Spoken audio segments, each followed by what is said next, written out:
Bismillahirrahmanirrahim. Assalamualaikum warahmatullahi wabarakatuh.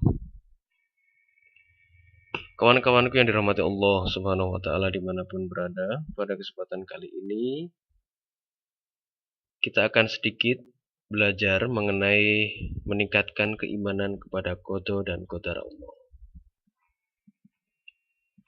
Standar kompetensi yang akan kita capai pada kesempatan kali ini yaitu meningkatkan keimanan kepada qada dan qadar dengan kompetensi dasar yang pertama menjelaskan tanda-tanda keimanan kepada qada dan qadar, yang kedua menerapkan hikmah beriman kepada qada dan qadar.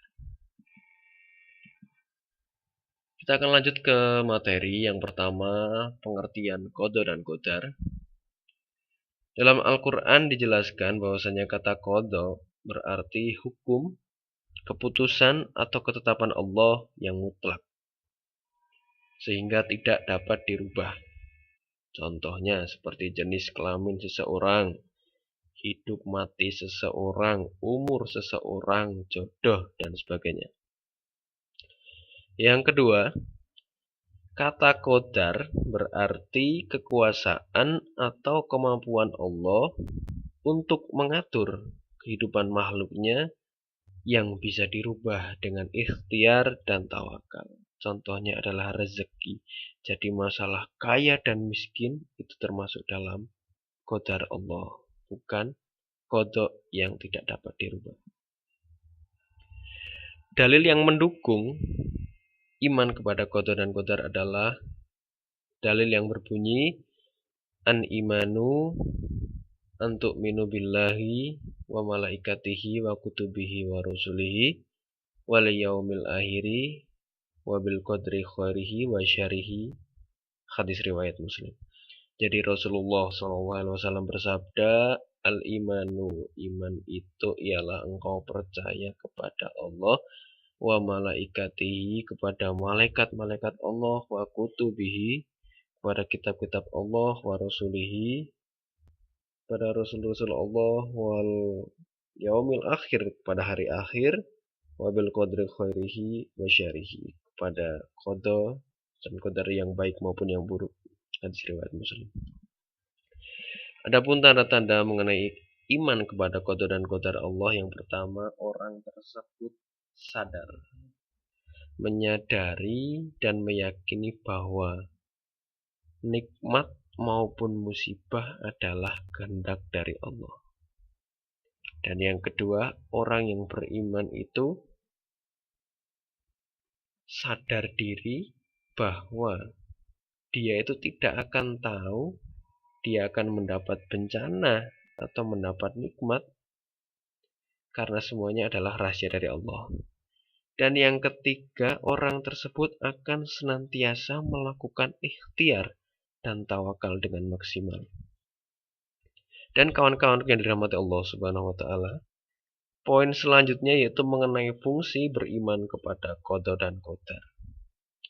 Yang pertama, fungsinya yaitu memperkuat keyakinan bahwa Allah adalah pencipta yang Maha Esa, Maha Kuasa, Maha Adil, dan Maha Bijaksana. Lalu yang kedua, bagaimana iman kepada qada dan qadar itu berfungsi, yaitu menumbuhkan kesadaran bahwa alam semesta dan segala isinya berjalan sesuai dengan ketentuan ataupun sunatullah. Yang ketiga, yaitu meningkatkan ketakwaan kepada Allah Subhanahu wa Ta'ala. Poin yang keempat, bagaimana iman ini berfungsi untuk menumbuhkan sikap perilaku terpuji dan menghilangkan sikap dan perilaku tercela. Dan yang terakhir, bahwasanya iman kepada qada dan qadar mendorong umat manusia, khususnya umat Islam, untuk berusaha agar senantiasa meningkatkan kualitas hidup menjadi lebih baik.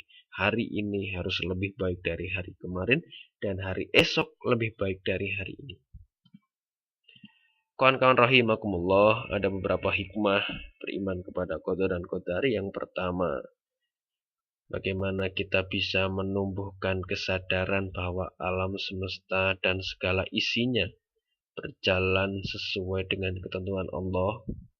Yang kedua, bagaimana kita bisa meningkatkan meningkatkan ketakwaan kepada Allah. Yang ketiga, seperti yang sudah saya katakan tadi, bahwasanya kita bisa menumbuhkan sikap dan perilaku terpuji, serta menghilangkan sikap serta perilaku tercela. Yang keempat, bagaimana kita bisa menambah kemantapan berislam kita dengan mengimani qada dan qadar Allah. Dan materi yang saya sampaikan tadi berasal dari beberapa blog yang saya akses pada bulan April 2016. Terima kasih pada pemilik blog Khairuddin Aziz blogspot.com, lalu Agus Sulisyanto blogspot.com, Wahyu binti Arifin 96 blogspot.com. Dan sedikit perkenalan dari saya. Nama Bainaka Afian, tempat tanggal lahir Kendal 11 Mei 1995, alamat Dusun Soka, RT 9 RW 2 Kecamatan Mertoyudan Kabupaten Magelang, dan alamat kedua Senandu RT 7 RW 1 Kecamatan Sukorjo Kabupaten Kendal. Untuk sosial media bisa dibaca sendiri. Dan akhirnya semoga bermanfaat. Nun wal kolami wa ma yasturun fastabiqul khairat, nasrun minallah wa fatun qarib. Assalamualaikum warahmatullahi wabarakatuh.